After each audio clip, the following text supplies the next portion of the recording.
Alhamdulillah, syukur kita kepada Allah Subhanahu Wa Taala kerana dipermudahkan kita pada malam ini sama-sama dalam majlis ilmu berasaskan kitab Faridatul Faraid muka surat 4 wilayah ke-10 bermula permulaan barang yang wajib. Sebab baru ni kita berhenti setakat ihsan ya. Bermula permulaan barang yang wajib pada syarak atas tiap-tiap mukallaf. Jadi dari segi syarak, maknanya dari segi hukum syariat kita, Tuhan telah tetapkan maknanya benda ni wajib bagi setiap umat Islam yang mukallaf. Apa makna mukallaf? Iaitu orang yang akil lagi balik, orang yang berakal, tidak gila, dan yang sampai umur, yang sampai umurnya bagi laki-laki 15 tahun, dan bagi perempuan 9 tahun lah, ataupun bagi laki-laki mana dululah 15 atau bermimpi, dia bagi perempuan 9 tahun ataupun marihid. Mukallaf tu dituntut macam mana? Mengenal ia mukallaf akan Allah Ta'ala. Sebab Tuhan kata melalui hadis tu, awaluddin ma'rifatullah, awal-awal agama ni kena kenal Allah. Jadi kita kalau tak kenal Allah, macam mana kita nak beribadat? Jadi nak beribadat mesti kenal Allah dulu. Dan nak kenal Allah ni mesti kita tahu macam mana nak kenal Allah ni. Iaitu pertama kita kenal melalui nama dia. Yang kedua kita kenal melalui af'al dia. Yang ketiga kita kenal melalui sifat dia. Dan kita kenal ni sama ada secara syariat atau secara tarikat atau secara hakikat, dan kalau boleh secara ma'rifah. Jadi cara pengenalan kita kepada Allah Subhanahu Wa Taala ni, dan kita kenal mesti dengan yakin. Jadi kalau Allah ni kita kenal, tangga pertama ialah melalui ilmu yakin. Ilmu baru. Kemudian kalau Tuhan kurniakan kepada kita, kita akan boleh ainul yakin. Kalau bersungguh lagi kita buat ibadat, Tuhan akan hidayahkan kita hakul yakin, dan tempat inilah tempat yang kita duduk kalau boleh setiap masa pada hakul yakin, kerana pada hakul yakin ni iman dan Islam kita telah tetap. Lagi tu kalau kita minta doa pada Tuhan setiap masa supaya sampai sini, supaya sampai kepada hakul yakin. Dan sebelum mati ni minta kita pada Tuhan biar dapat kamalul yakin, makna keyakinan yang sempurna, yang molek sungguhlah, yang kedua ke rasul-rasul, nabi-nabi, wali-wali, mukmin yang kamil lagi mukamil. Jadi setiap mukallaf mesti mengenal Allah Ta'ala. Artinya mengetahui segala hukum sifatnya dan hukum ketuhanan. Dari sini dia buat dua aja. Hukum sifat ni hukum ketuhanan. Hukum sifat ni maknanya termasuklah sifat af'al dan asma. Hukum ketuhanan ni biar kita tahu bahawa hukum ketuhanan ni ada dua, iaitu Tuhan ni kaya, dan yang keduanya berkehendak kepada Allah. Jadi tadi dikatakan maknanya kita sekarang ni belajar ni nak faham di peringkat ilmu yakin baru. Jadi kita minta kepada Allah Ta'ala dibukakan kepada kita supaya dapat ainul yakin, hakul yakin, dan tempat molek sekali kamalul yakin, iaitu keyakinan yang sempurna. Lagu tu. Di segi duduk pula, kalau dalam fiqh, dalam cara buat ibadat. Dalam ibadat kita tu ada syariat, ada tarikat, ada hakikat. Dan kalau kita ni hadiah lagi boleh ma'rifah. Tetapi di dalam pengajian kita ni kita dalam dari segi etikot kita tak boleh nak duduk di syariat etikot. Dalam pegangan mata hati kita tak boleh duduk di syariat dengan tarikat. Serendah-rendah kena duduk di hakikat. Apatah lagi kalau boleh ma'rifah. Itu dari segi akidah. Dari segi amalan, dari segi fiqh kena ada belaka. Syariat pun kena ada, tarikat pun kena ada, hakikat pun kena ada. Dan kalau boleh sampai kepada ma'rifah. Sebagai contohnya kita semaya. Dalam semaya kita ada 3 rukun. Ini nak ayat fiqh. Dalam semaya kita ada 3 rukun. Iaitu rukun qauli itu syariat. Rukun fi'li itu tarikat. Rukun qalbi itu hakikat. Jadi ada belaka di dalam amalan kita. Buat berapa-berapa puasa ke fiqh, amalan 3 ni kena ada. Tetapi kalau di dalam etikot, di dalam pegangan etikot kita, mata hati kita mesti duduk di hakikat. Apa makna duduk di hakikat? Setiap masa kita ni memandai kepada Allah Ta'ala. Sebab yang ada atau yang wujud hanyalah Allah wajibal wujud. Yang wajib ada. Ada ke kita ni mungkin wujud. Kita dakwa je ada, hakikatnya tak ada. Kita tengok ni zahirnya ada ni, hanyalah nak tunjuk bahawa kita ni makhluk. Apa makna makhluk? Kita ni dibuat oleh Tuhan. Tuhan jadikan kita. Bukan orang lain. Bukan benda lain. Tuhan je jadikan kita ni daripada tak ada kepada ada. Dan akhirnya daripada ada ni kepada tak ada. Dia boleh buat. Ada masalah. Bagi mudah begitu mau kepada Allah Ta'ala. Tidak payah, tidak gapalah. Jadi kita kena pergi dari segi etikotnya bahawa Tuhan lah. Gapo-gapo pun kita kena kembali kepada Allah. Walaupun suatu benda tu kita pandai buruk atau baik. Sebab rukun iman kita yang ke-6 dia kata segala perbuatan yang baik, segala perbuatan yang buruk itu adalah dikehendaki oleh Allah Subhanahu wa Ta'ala. Lebih kurang gitulah. Nak supaya ni. Kemudian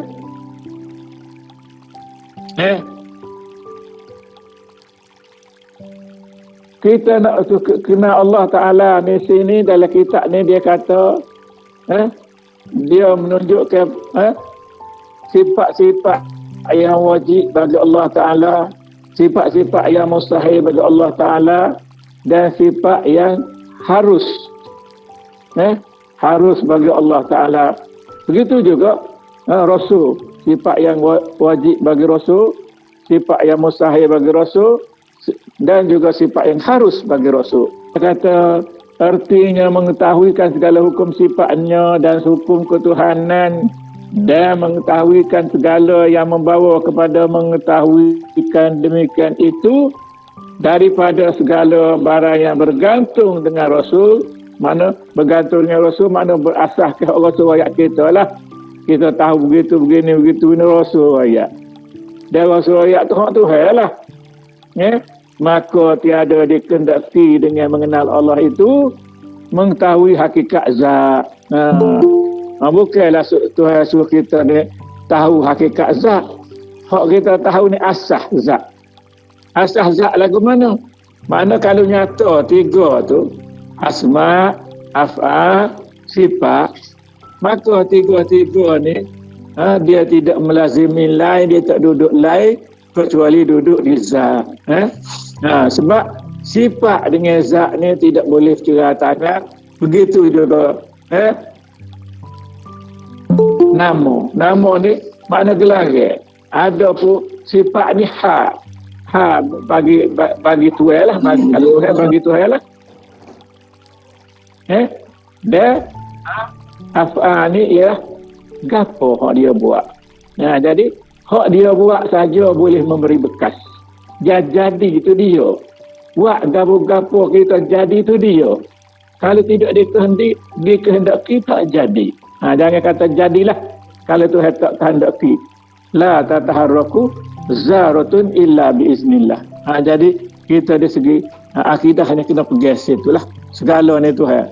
Dah segalanya Tuhan, maka dari segi akidahnya, maka kita ni duk nampak semua ni adalah tadi ayatnya maknanya setiap yang kita pandai ni biar kita nampak Allah. Kerana makhluk ni kita pandai af'alullah. Tak ada makhluk yang Tuhan tidak jadi. Tuhan jadi ke makhluk ni, maka kita tengok makhluk, ingat Tuhan yang menjadikan, sama ada kelakuan kita ke, nama kita ke. Ahli sunnah wal jamaah ada usaha ikhtiar. Tu je lah.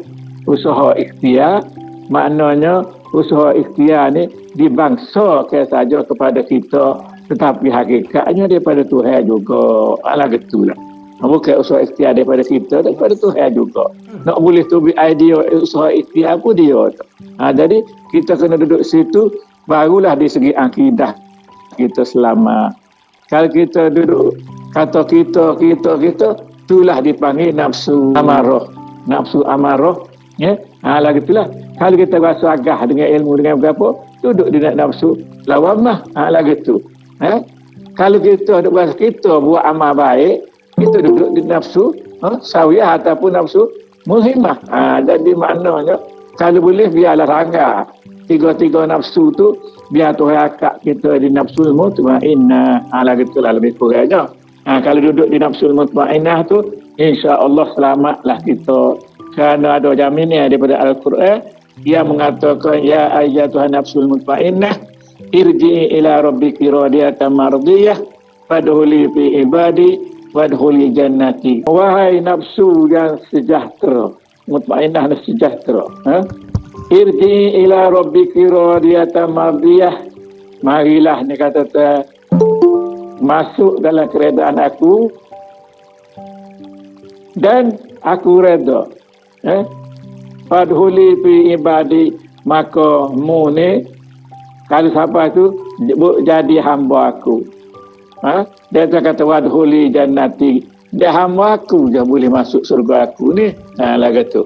Jadi kita bersedialah diri kita ni minta pada Tuhan Yang Maha supaya boleh duduk situ.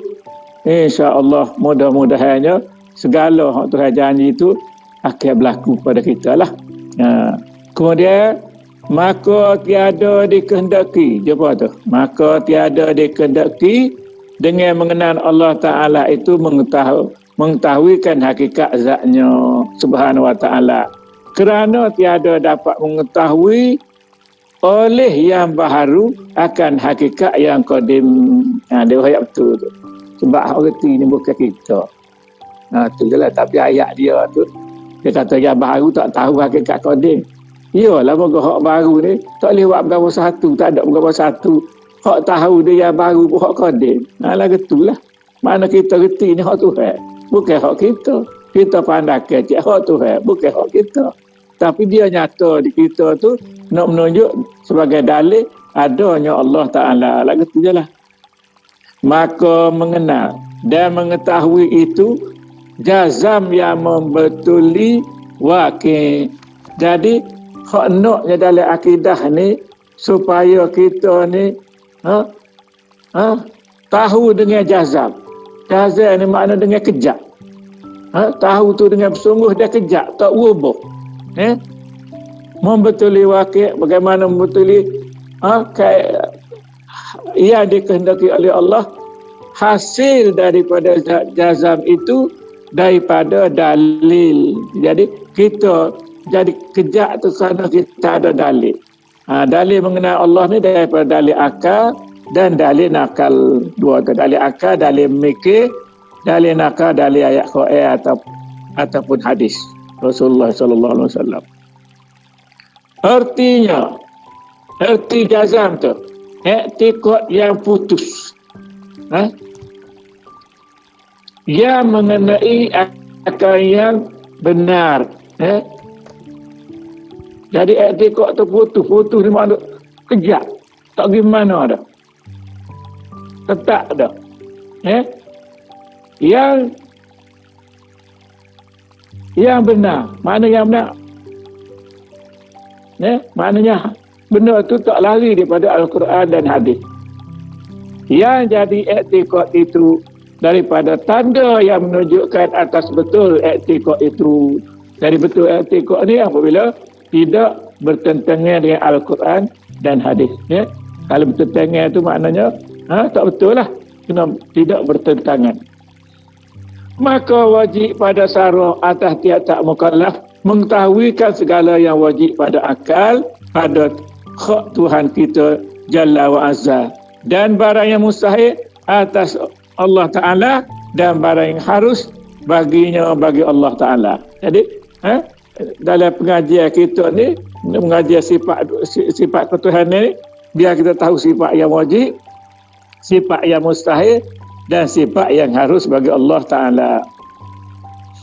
Dan demikian wajib atas mengetahui barang yang wajib pada hak segala rasul. Begitu juga sifat rasul wajib. Alaihissalatu wassalam. Dan barang yang mustahil atas mereka itu rasul. Sifat mustahil bagi rasul. Dan barang yang harus bagi mereka itu rasul. Dan erti wajib pada syarak itu barang yang diberi pahala. Wajib pada syarak maknanya pada fiqh lah, barang yang diberi pahala.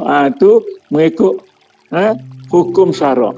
Kalau mengikut kita mengaji ni, dia panggil hukum akal. Hukum akal ni wajib itu ialah benda yang mesti ada dan benda tu tidak akan tidak ada. Alah gitulah.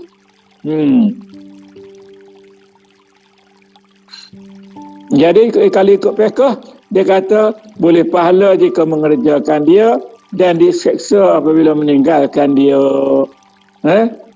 Alah gitu. Seperti dengan adanya Allah Ta'ala, maka diberi pahala atas mengetahui itu, dan diseksa atas ketiadaan mengetahui hak ketuhanan ni. Mana tak tahu, maknanya tak boleh. Jadi kena tahu lebih kurang sekadar mukallaf. Dan erti wajib pada akal. Ni hukum akal pula. Hukum pada hukum akal wajib ni apa dia? Barang yang tiada tasawur pada akal ketiadaannya. Barang akal kita tak boleh terima, tak ada. Tak boleh terima, tak ada. Seperti mengambil lapang bagi jirim. Kita tak boleh terima, tak ada ke? Sebab jirim ni dia mesti mengambil lapang. Jadi kalau tidak mengambil lapang, kita tak terima lah. Sebab semua jirim-jisim dia mengadakan tepat, ada tepat dia. Jadi kalau tiba-tiba kata jirim-jisim ni tak ada tepat, maknanya dari segi akal kita tak terima. Lah gitu. Tu benar wajib. Wajib bagi jirim-jisim ni mengambil lapang. Ada tepat lah. Dan mustahil itu barang yang tiada tasawur pada akal adanya. Mustahil ni maknanya benda tu tentu tak ada. Akal kita tak akan terima ada. Itu mustahil. Seperti sunyi jirim daripada gerak dan diam. Seperti jirim tu tidak bergerak, dia tidak diam. Nak kata apa? Jirim ni tak bergerak, dia tak diam. Kalau ada tidak bergerak, dia tidak diam. Jadi akal kita tak boleh terima sebab mustahil. Sebab jirim mesti sama ada bergerak ataupun diam. Lah gitu. Dan jaiz itu hukum akal yang ketiga, iaitu jaiz, iaitu harus barang yang sah pada akal adanya dan tiadanya. Benda tu mungkin ada, mungkin tak ada. Seperti gerak jirim dan diamnya diam jirim. Maknanya mungkin jirim itu bergerak ataupun jirim itu diam. Mungkin. Mana boleh jadi dia bergerak, boleh jadi dia apa nama dia, kita kata bergapo-gapo lah, hantar batu sekalipun, kalau itu dia bergerak, kalau tidak dia ataupun di kadut bukit runtuh bukit dia bergerak. Lepas tu dia makna tu jenis jirim dia lagu tu. Begitu juga udara lagu tu juga, air lagu tu juga. Jadi makna makhluk ni terdiri daripada jisim dan jirim, iaitu kalau kita ikut sains juga pepejah, cecair, gas. Tu makhluk lah. Pepejah tu benda bertokar, cecair tu benda yang mengalir, air lah. Dan udara tu ialah benda yang kita kata hawa lah, berangin gitu je, macam gas ya, seperti gas lah. Dan wajib pula atas mukallaf sebagai wajib aini, wajib tiap-tiap orang mengetahui dalil atas tiap-tiap suatu daripada yang wajib. Begitu juga mukallaf juga kena tahu sorang-sorang, kena tahu belaka. Tahu gapo? Tahu gapo kau dalil hak mu kata wajib, dan dalil hak mu kata mustahil, dan dalil hak mu kata jaiz bagi Allah dan Rasul tadi, kena tahu juga. Supaya tiada jadi ia mukallid, supaya tidak jadi dia terikut dia. Terikut orang kata gitu dia ikut. Iaitu orang yang jazam ia dengan perkataan orang lain. Orang mukallid, orang terikut orang ni, dia dengar orang. Dia tak tahu dia waktu ambil perkataan tu dengar orang. Dia sendiri dia tak reti. Dengan ketiadaan mengetahui, dengan tak ada reti lah. Dalilnya, bukti dia tak boleh royak. Tak reti. Tapi dia kata tu turut mulut orang atau turut orang lah gitu. Dan telah bersalahan-salahan ulama pada kupu mukallid. Jadi kalau orang dari segi akidah, kalau kita turut, maka ramai ulama menghukumkan kita ni kafir. Dan ada juga yang menghukumkan dengan ketiadaan kafirnya. Ada setengah kata kafir, ada setengah kata tidak kafir, tetapi fasik. Jadi dua tu je lah, sama ada kafir ataupun fasik. Fasik mana punah, bagai punah lah. Kalau orang fasik ini kalau mati, maka dia kena masuk neraka, kena cuci dulu, kena cuci dulu dia tu sehingga habis segala dosa, segala berapa, baru masuk surga. Tapi jangan jadi orang Islam yang ketiga lah. Apa dia? Islam munafikin. Islam munafikin ni zahir kita tengok comel, buat amal ibadat lah, juru nampaknya, tetapi dari segi hakikat, dari segi etikad dia tu, dia kurang yakin kepada Allah. Kalau kurang yakin kepada Allah, maka dengan sendirinya orang tu jatuh kepada munafikin. Dan orang munafikin ni dalam Al-Quran kata, al-munafiquna fi darkil asfali minan nar. Orang dan musyrik munafik ini duduk dia di patak api neraka. Itulah lebih kurang dah. Dan kau yang sahih bahawa mukmin serta berdosa dengan sebab meninggalkan akan belajar dan fikir bicara, maka jadilah ia daripada ahli yang demikian itu. Jadi kalau kita ni orang mukmin, dia kata, serta kita ni berdosa, kita meninggalkan belajar, serupa juga kemungkinan mati kita jatuh kepada kufur juga, jatuh kepada fasik juga. Anaknya kita belajar, tahu dia boleh pegang secara tahqiq tadi. Kalau tahqiq maknanya kejak sungguh pegangan kita terhadap Allah Subhanahu wa Ta'ala tadi. Dan dikehendaki dengan dalil itu. Dalilnya ada dua, iaitu dalil ijmali. Sekurang-kurangnya kena ada dalil itu, dalil ijmali ni. Dalil ijmali ni apa? Dalil yang lemah ampunnya. Hak balik korangnya kena ada dalil ijmali ni secara borong lah. Lagu mana? Jadi kita nak tahu tapi nak royak tak boleh. Nak meletakkan dia, nak menghuraikan dia tak boleh. Segala sebab tak boleh. Tapi kita reti orang royak, kita tahu salah ke betul. Tu, apa panggil dalil ijmali.